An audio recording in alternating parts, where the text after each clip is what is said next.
Di bulan Oktober kita memperingati Hari Reformasi Gereja. Itu pembaharuan gereja dari lebih 1000 tahun ya kegelapan dengan ajaran-ajaran yang semakin meninggalkan kitab suci. Reformasi gereja adalah anugerah Tuhan untuk gerejanya. Dan Tuhan membangkitkan orang-orang percaya, orang-orang beriman, dan mereka menemukan di dalam kitab suci ajaran yang benar, bagaimana kita diselamatkan. Dan dengan keyakinan inilah maka gereja diperbaharui. Ya, dalam puluhan tahun gerakan reformasi abad ke-16 itu telah diteguhkan. Dalam reformasi gereja yang menghasilkan gereja Protestan, yaitu ada 3 prinsip yang sangat utama yang mendasari gerakan tersebut. Minggu lalu kita telah belajar tentang sola fide. Sola artinya hanya, satu-satunya, only. Fide itu iman, hanya karena iman, bukan karena apapun. Keselamatan itu hanya diperoleh kalau kita beriman. Nah, 2 lagi prinsipnya adalah sola gratia, yang pagi ini mau saya bicarakan dengan Bapak Ibu. Hanya karena kasih karunia.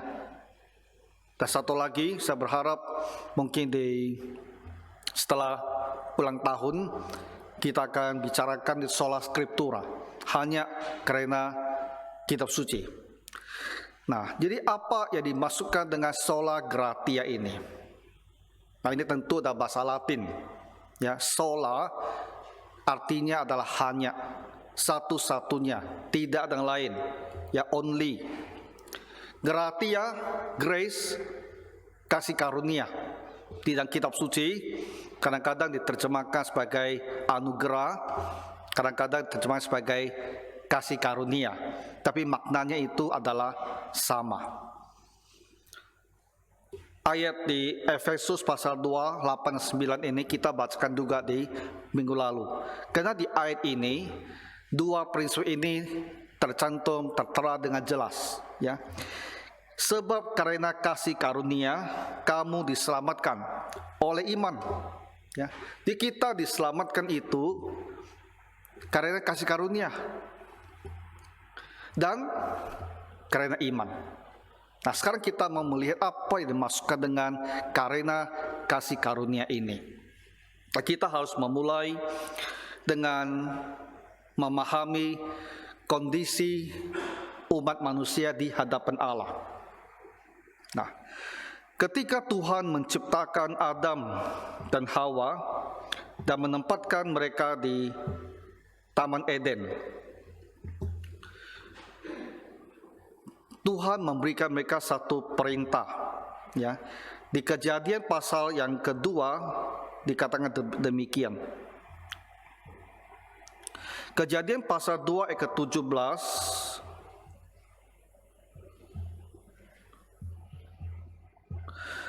Tentang sebuah peraturan sebagai ujian kepada umat manusia, dikatakan seperti ini.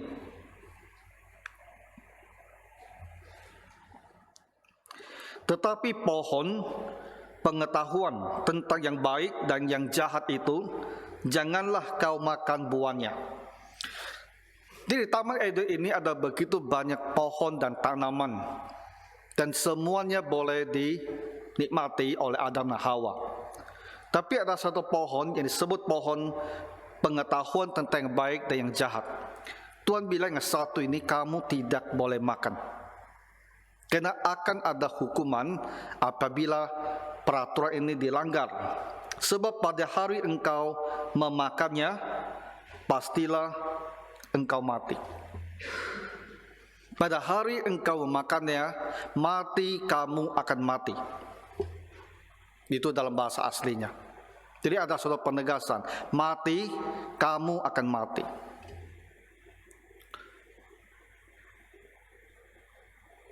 Ini adalah kisah kita umat manusia ya pada masa yang awal sekali. Oleh wahyu, firman Tuhan mencatat hal ini dan kita mengetahui hal tersebut. Kenapa mati? Kamu harus mati karena melanggar, karena tidak patuh, karena tidak mendengarkan. Tuhan Allah oleh kehendaknya sendiri, Dia menciptakan kita manusia. Dengan tujuannya apa? Supaya kita manusia menjadi kesukaan Tuhan, menjadi umat yang menyenangkan hati Tuhan, supaya kita bisa bersekutu dengan Tuhan, kita beribadah kepada Tuhan. Dalam arti yang lebih sederhana, itu seperti kita manusia. Ketika kita ingin mempunyai anak, untuk apa? Supaya anak ini bisa kita kasihi, dan anak itu juga mengasihi kita. Dan kita mempunyai hubungan yang begitu baik, begitu tulus dengan anak kita. Nah, ketika Tuhan menciptakan kita manusia, Dia ingin ya supaya kita bisa mengasihinya, menghargainya sebagai pencipta kita, pencipta yang maha bijaksana, yang maha kuasa. Dan Dia ingin kita bisa patuh kepada perintahnya, percaya bahwa apa yang Tuhan katakan kepada kita itu adalah baik. Apa yang Tuhan bilang jangan, itu adalah tidak baik. Kita tulus percaya kepada Tuhan Allah akan kebaikannya. Tapi Adam dan Hawa ternyata memilih meragukan Tuhan. Mereka melihat buah itu kelihatannya enak untuk dimakan, dan iblis memberikan pembohongan bahwa kalau mereka makan, mereka akan menjadi seperti Allah, tahu apa yang baik dan jahat, mempunyai pengetahuan seperti Allah.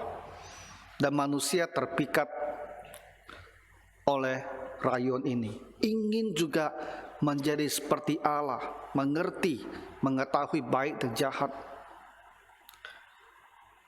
Hati itu memberontak, meragukan ketulusan Tuhan terhadap mereka, menginginkan hal yang tidak patut bagi dirinya. Itulah membuat manusia jatuh ke dalam dosa. Dan hukumannya apa?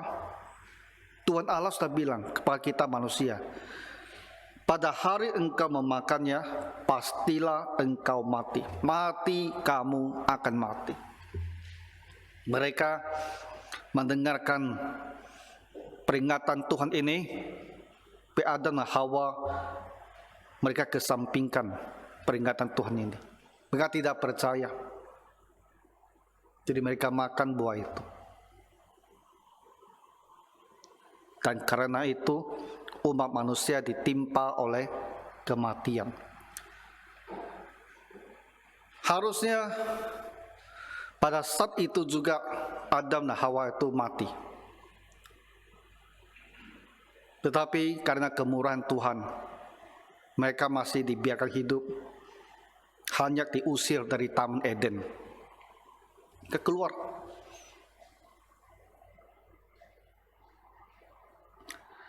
Tuhan berikan umur kepada Adam masih 930 tahun.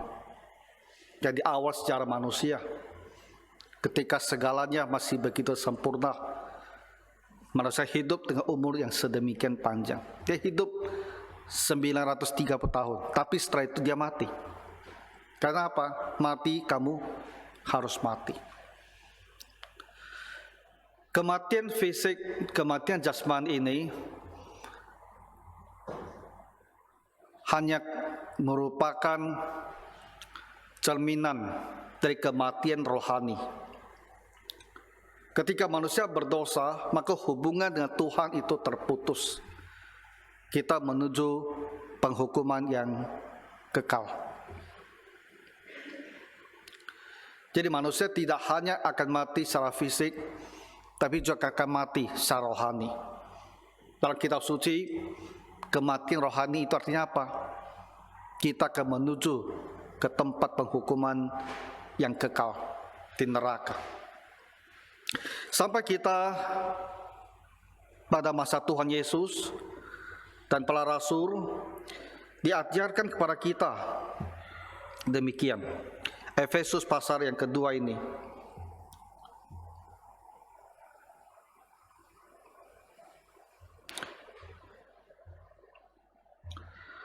Efesus pasal yang kedua ayat pertama tentang kondisi umat manusia di hadapan Allah.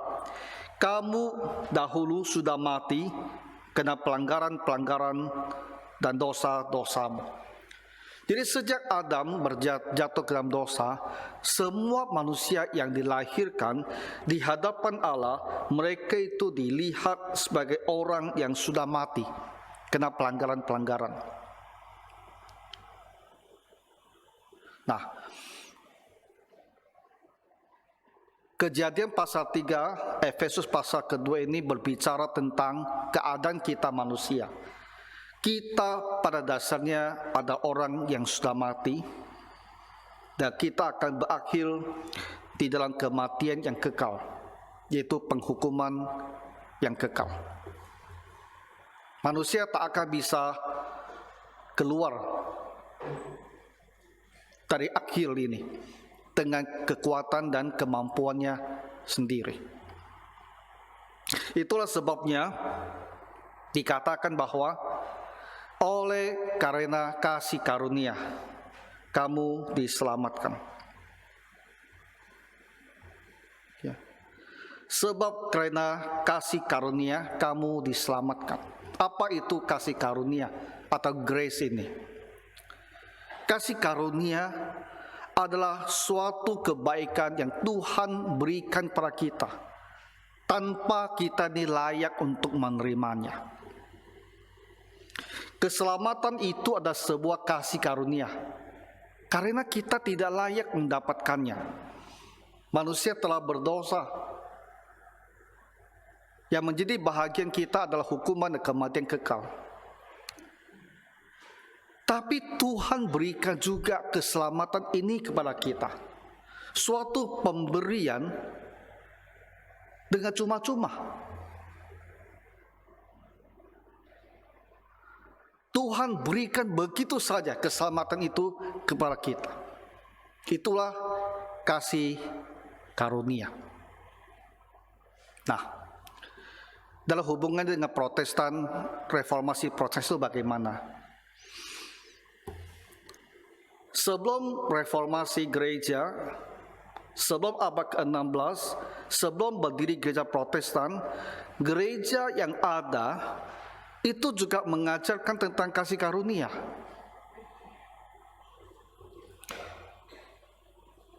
Tetapi dalam perkembangan 1000 tahun, pemahaman tentang doktrin ini bergeser. Mereka mengajarkan bahwa kita diselamatkan oleh kasih karunia, tapi ada yang beda. Kalau kita bilang orang Katolik tak mengajarkan keselamatan oleh kasih karunia, kita itu salah. Karena mereka juga bilang kita diselamatkan oleh kasih karunia. Apa bedanya? Kenapa gereja harus perbaharui hal ini? Kuncinya itu ada pada satu kata, yaitu sola, only itu. Sebelum reformasi, gereja waktu itu telah sedemikian meninggalkan ajaran Alkitab. Mereka mengatakan kita diselamatkan oleh kasih karunia, tetapi bukan hanya oleh kasih karunia. Artinya apa? Ada hal yang harus ditambahkan kepada kasih karunia ini. Nah, saya bicara dengan lebih jelas lagi begini. Di Protestan kita mengatakan bahwa manusia itu kondisinya adalah mati.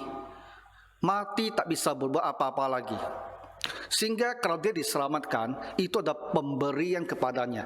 Dianya yang sudah mati tak bisa berbuat apapun, tapi dia diberikan. Jadi keselamatannya itu benar-benar hanya karena kasih karunia.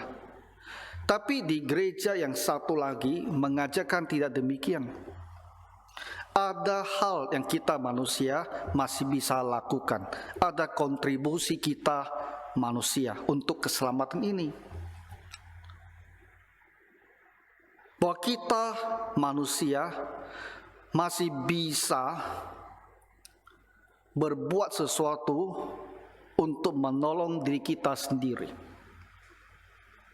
Contohnya seperti apa? Nah, kita bilang sakramen kalau kita ikuti itu menolong untuk keselamatan kita. Ya. Kita memberikan sedekah, kita ada jasa baik, ini juga ikut menolong untuk keselamatan kita. Kita memilih hidup asketis, berpuasa, atau hal-hal lain, menderita, membuat susah diri sendiri, ini juga mendatangkan jasa untuk keselamatan kita. Mereka yang telah mati, orang kudus, jadi santo dan santa, doa mereka juga punya peran menambah kepada keselamatan kita. Jadi memang keselamatan itu karena kasih karunia, tetapi banyak hal lagi bisa ikut berperan untuk keselamatan ini. Di Protestan bilang semuanya ini tak ada perannya. Apapun juga yang bisa dilakukan manusia tak punya peran. Kita terima keselamatan itu dengan cuma-cuma, tanpa ada apapun yang menjadi kontribusi dari diri kita. Tidak ada. Terima cuma-cuma, terima bersih. Tak ada dalam diri kita yang berkontribusi terhadap keselamatan ini. Nah, jadi kata yang membedakan itu adalah solanya. Jadi mereka juga mengatakan karena kasih karunia, tapi kita bilang hanya karena kasih karunia. Karena manusia yang telah berdosa pada dasarnya itu sudah mati, tak bisa berbuat apa-apa lagi. Saudara-saudara, ada orang mengajarkan bahwa Allah melihat kepada manusia akan lahir, walaupun dia belum lahir, tapi Allah Maha tahu bahwa nantinya orang ini ketika dia mendengarkan firman Tuhan, ya, dia akan percaya. Ada orang mengatakan manusia ini, ya, Allah melihat bahwa nanti dia akan hidup dengan saleh, jadi Allah berikan karunia kepadanya. Ini ada ajaran yang sama sekali tidak benar. Tuhan sama sekali tidak melihat bagaimana keadaan kita.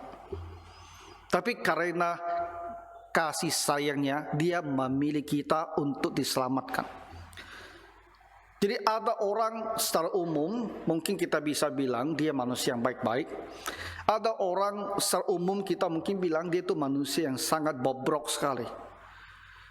Keselamatan mereka bodoh itu pada prinsipnya itu adalah sama. Bukan karena diri mereka, tapi karena Tuhan memilih mengasihi mereka. Diberikan kepada mereka keselamatan itu dengan cuma-cuma. Nah, inilah arti sola gratia ya di dalam ajaran gereja Protestan atau gereja Reformasi. Jadi kita ini harus bersyukur. Ya, bukan karena ada sesuatu yang baik dalam diri saya, maka saya diselamatkan, maka Tuhan berikan kasih karunia kepada saya. Itu sama sekali bukan. Ya. Karena Tuhan memilih untuk mengasihi kita, maka kita diselamatkan. Tuhan memilih. Dan tak ada orang yang bisa mempertanyakan kenapa Tuhan memilih dan mengasihi saya. Kita tidak tahu. Dalam hikmatnya, Tuhan mengasihi kita dan Dia memilih dan kita diselamatkan. Kita diberikan dengan cuma-cuma keselamatan itu. Ya. Sebab karena kasih karunia kamu diselamatkan. Itulah maksudnya. Jadi Tuhan memberikan anugerah kepada kita dan kita merespon, menanggapinya dengan percaya, dengan beriman. Jadi dua hal ini bekerja sama. Kalau tidak ada kasih karunia Tuhan, beriman pun tak akan menyelamatkan kita. Ya. Tuhan memberikan karunia-Nya dan kita menyambutnya dengan percaya kepadanya. Maka terbitlah keselamatan itu untuk kita semua. Bapak Ibu, kasih karunia Tuhan ini kita peroleh di dalam Tuhan Yesus. Yohanes berkata demikian. Yohanes pasal pertama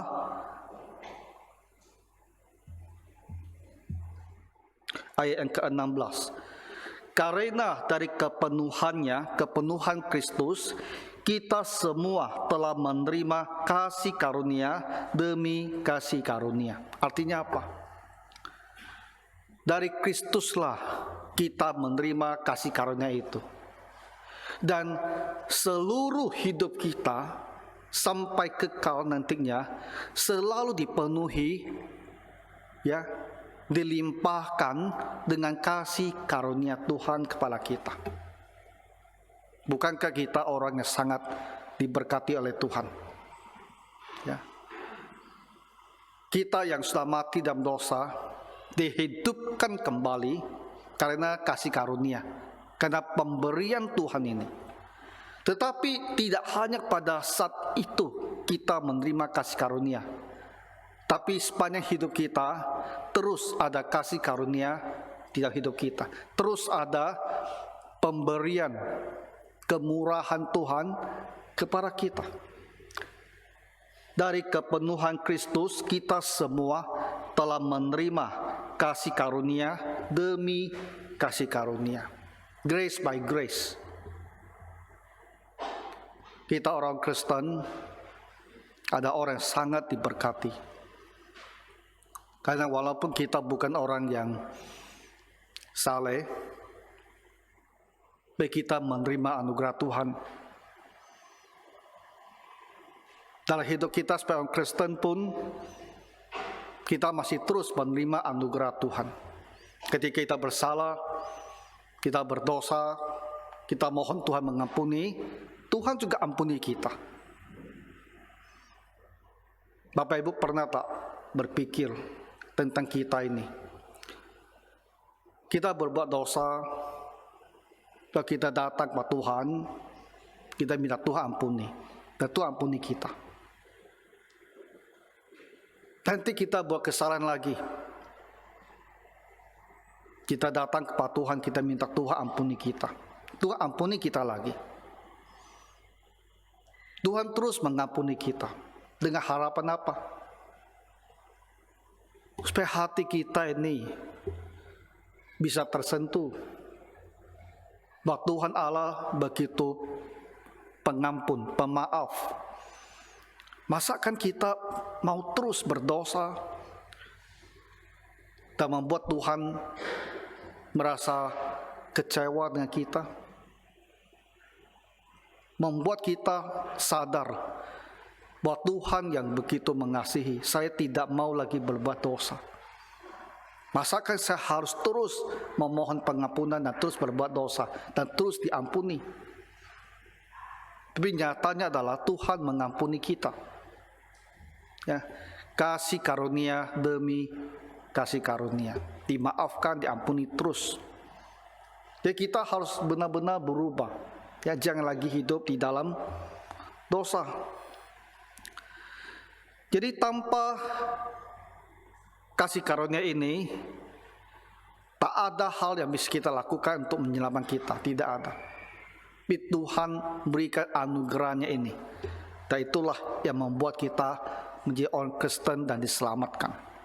Nah, jadi Bapak Ibu saudara sekalian, kamu harus paham hal yang satu ini, bahwa saya ini bisa selamat, bisa ke surga nantinya, itu semata-mata pemberian Tuhan kepada saya dengan cuma-cuma. Kalau Tuhan tak berikan, saya tak akan bisa selamat. Tak ada hal yang saya lakukan yang bisa menolong saya itu selamat. Tak ada hal yang saya lakukan yang bisa menambah sesuatu seolah-olah membantu keselamatan saya. Sama sekali tidak ada. Tak ada yang bisa membantu yang saya lakukan untuk memperoleh keselamatan ini. Hanya pemberian Tuhan semata-mata. Jadi Efesus mengatakan, oleh karena itu kita tidak bisa membanggakan diri.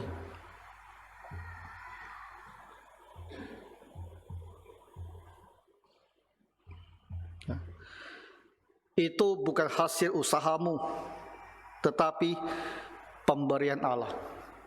Bukan usaha kita sama sekali. Bukan pekerjaan kita. Keselamatan ini bukan usaha kita, bukan pekerjaan kita. Kita terima saja. Oleh karena itu, tak ada orang boleh memenggakkan diri. Jadi kalau kita ada di surga nanti, di hati kita hanya ada satu hal, syukur dan puji kepada Tuhan. Kita tak pernah akan merasakan bahwa karena saya ini cukup baik, ada hal yang saya kerjakan, itulah yang membuat saya bisa sampai ke sini. Kita tidak akan bisa berpikir seperti ini. Karena tak ada yang boleh memegahkan diri. Kita ada di sana karena kita dikasih pergi ke sana. Itu adalah pemberian. Nah, akhirnya Bapak Ibu melihat bahwa kita diberikan anugerah sedemikian besar. Bagaimana kita harus hidup sebagai orang Kristen? Kita sudah datang ke gereja berapa tahun? Dan berapa lama kita ikut Tuhan Yesus? Semakin kita mengerti firman Tuhan, apalagi kita mengerti bahwa keselamatan ini diberikan dengan cuma-cuma, kita tak layak menerimanya. Bagaimana kita harus bersikap di hidup kita ini? Ya, harus ada perubahan dalam hidup kita yang menunjukkan bahwa kita bersyukur kepada Tuhan, bahwa kita bersyukur diampuni dan diselamatkan seperti ini. Harus ada perubahan. Ya. Marilah kita mengabdikan diri kita kepada Tuhan di dalam hidup yang kudus. Ya. Tuhan adalah Tuhan saya. Hidup saya ini adalah untuk Tuhan. Segala yang saya jalani dan kehidupan sehari-hari ini, saya jalani untuk Tuhan. Dan saya jalankan dengan cara yang benar. Jauhkan diri dari segala dosa dan kejahatan. Kita harus mempunyai sikap yang benar, ya, sebagai respon terhadap anugerah yang sedemikian besar yang telah kita terima. Jadi Bapak Ibu, kamu renungkan, ya, dan pikirkan baik-baik bagaimana kita harus hidup. Lalu hiduplah dengan cara yang benar ini. Ya, mari kita berdoa. Tuhan Bapa Surgawi, kami berdoa untuk segenap jemaat-Mu ini. Bantulah kami untuk menghayati dengan benar ajaran hanya karena kasih karunia kami diselamatkan. Bapa, supaya kami benar-benar bersyukur kepadamu dan kami akan bertobat dan hidup dengan cara yang benar-benar berkenan kepada Tuhan Yesus. Berkatilah Bapa segenap umat-Mu ini. Dalam nama Tuhan Yesus kami berdoa. Amin.